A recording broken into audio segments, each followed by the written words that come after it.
ଶୀତର ପ୍ରବାହ ହେତୁ ଖରାର ତାତି ଯେତିକି ବଢ଼ୁଛି ବଡ଼ଚଣାରେ ରାଜନୈତିକ ଉଷ୍ମତା ସେତିକି ବଢ଼ୁଛି।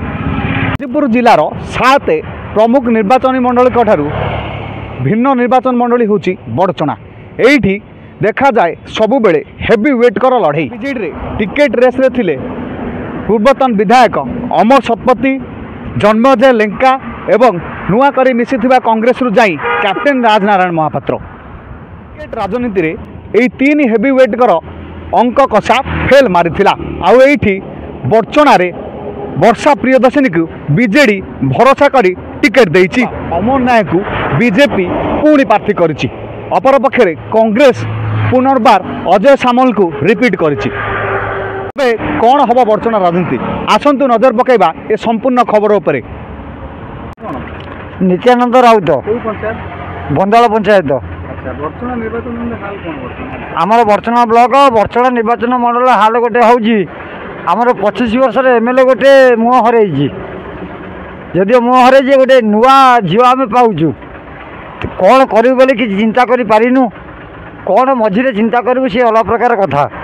କାରଣ ଇଏ ଝିଅ ଆମକୁ ଜାଣିନି, ବର୍ଷା ପ୍ରିୟଦର୍ଶିନୀ ଆମକୁ ଚିହ୍ନିନି କି ଜାଣିନି। ବିଜେପିରେ ଯିଏ ଅଛନ୍ତି ଯେଉଁ ଅମର ନାୟକ ଅଛନ୍ତି, ଆମେ କିଛି ବି ଚିନ୍ତା କରୁଛୁ ଅମର ନାୟକ ଜିତେଇ ଦେଲେ ଆମ ବାସିନ୍ଦା ଲୋକଟା ଭଲ ହୁଅନ୍ତା। କଂଗ୍ରେସ କଥା କ'ଣ? କଂଗ୍ରେସ କଥା ତ ସେ ଜିତିବ ନାହିଁ। ଆମେ ତ ବ୍ୟାଣ୍ଡରେ କଂଗ୍ରେସ ପିଲା, କଂଗ୍ରେସ ତ ଜିତିବ ନାହିଁ। ଅବଶ୍ୟ MP ଭୋଟ ଆମେ କଂଗ୍ରେସକୁ ଦେବୁ। MP କ'ଣ ରହିଛି ଏଠି? MPର ଯେଉଁ ବିଜେଡ଼ି ବିଜେପି କଂଗ୍ରେସ ଆମର ଯେତିକ ଏନି ଆମେ ରହିଲୁ କଂଗ୍ରେସ ଲୋକ କି ଯେଉଁ ବାହାରେ ଅଞ୍ଚଳ ରହିଲୁ, ଆମେ ଯାହା ବି ହେଲେ ଆମେ ତ କଂଗ୍ରେସ ଆମର ଜିତିବନି। MLA ଭୋଟଟା ବିଜେଡ଼ି କି ବିଜେପି କି ଯାହା ବି ହେଲେ ଦେବୁ। ଆମର ଅଲଗା ଭୋଟଟା MP କି ଆମେ କଂଗ୍ରେସ ଲୋକ, କଂଗ୍ରେସ ଭୋଟଟା MP କି ଦେବୁ। ଅଲେଖ ପ୍ରସାଦ ପରିଡ଼ା, କେଉଁ ପଞ୍ଚାୟତ? ବନ୍ଦାଳ ଜିପି। ବଡ଼ଚଣା ନିର୍ବାଚନରେ କ'ଣ ଘଟଣା?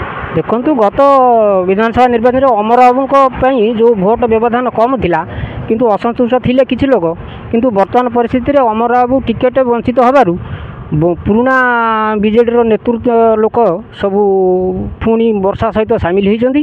କିନ୍ତୁ ଏଥରକ ଆରଥରକ ଅପେକ୍ଷା ଏଥରକ ଭୋଟ ବ୍ୟବଧାନ ବିଜେଡ଼ିର ହୁଏତ ବହୁତ ଅଧିକ ହେବ ବୋଲି ମୋର ଆଶା। ସତ୍ୟାନନ୍ଦ ପ୍ରଧାନ। ବଡ଼ଚଣା ନିର୍ବାଚନ ମଣ୍ଡଳୀର ମାହୋଲ କ'ଣ ରହିଛି? ମାହୋଲ ତ ବିଜେପିରେ ମାହୋଲ, ପଦ୍ମ ଫୁଲର ମାହୋଲ। ଆଚ୍ଛା, ବିଜେଡ଼ିରେ ଯେଉଁ ଷ୍ଟାର୍ ଅଛନ୍ତି, ବର୍ଷା ଆସିଛନ୍ତି ନୂଆ କରିକି, ଷ୍ଟାର ସହିତ ଜନସାଧାରଣଙ୍କ ସମ୍ପର୍କ କ'ଣ? ଜନସାଧାରଣଙ୍କର କାର୍ଯ୍ୟ ହେବା ଦରକାର, ଜନସାଧାରଣଙ୍କର ଆବଶ୍ୟକତା ପୂରଣ ହେବା ଦରକାର, ଜନସାଧାରଣଙ୍କର ସୁବିଧା ଅସୁବିଧା ଦୂର ହେବା ଦରକାର। ତେଣୁ ଷ୍ଟାର ସହିତ ମାନେ ଏ ଆବଶ୍ୟକତାର କିଛି ସମ୍ପର୍କ ନାହିଁ। ବଡ଼ଚଣାବାସୀ କ'ଣ ପଦ୍ମଫୁଲରେ ଭୋଟ ଦେବେ? ପ୍ରାୟତଃ ଅସୁବିଧା କ'ଣ ଦେଖୁଛନ୍ତି ଆପଣ? ଦେଖନ୍ତୁ, ବଡ଼ଚଣା ଆଜି ବି ଅବହେଳିତ ହେଇକି ଅଛି, ଯାହାକି ଲୋକଙ୍କ ପାଖରେ ଆଜି 30 ବର୍ଷର ଶାସନ କାଳ ଭିତରେ ଆଜି ଲୋକଙ୍କ ପାଖରେ ପାଣି ପହଞ୍ଚି ପାରିନି। ଯାହାକି ଚାଷୀମାନେ ବି ହଇରାଣ ହେଉଛନ୍ତି କି ତାଙ୍କ ପାଖରେ ବି ପାଣି ପହଞ୍ଚି ପାରିନି। ଆଉ ବାକି ରହିଲା 30 ବର୍ଷ ଏମାନେ ଶାସନ କଲେ।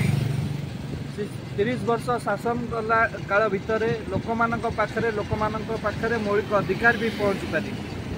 ଏହା ମୁଖ୍ୟ ଯେ ଆମେ ଚେଷ୍ଟା କରିବୁ ଲୋକମାନଙ୍କ ପାଖରେ କେମିତି ତାଙ୍କର ମୌଳିକ ଅଧିକାର ପହଞ୍ଚାଇବା ପାଇଁ।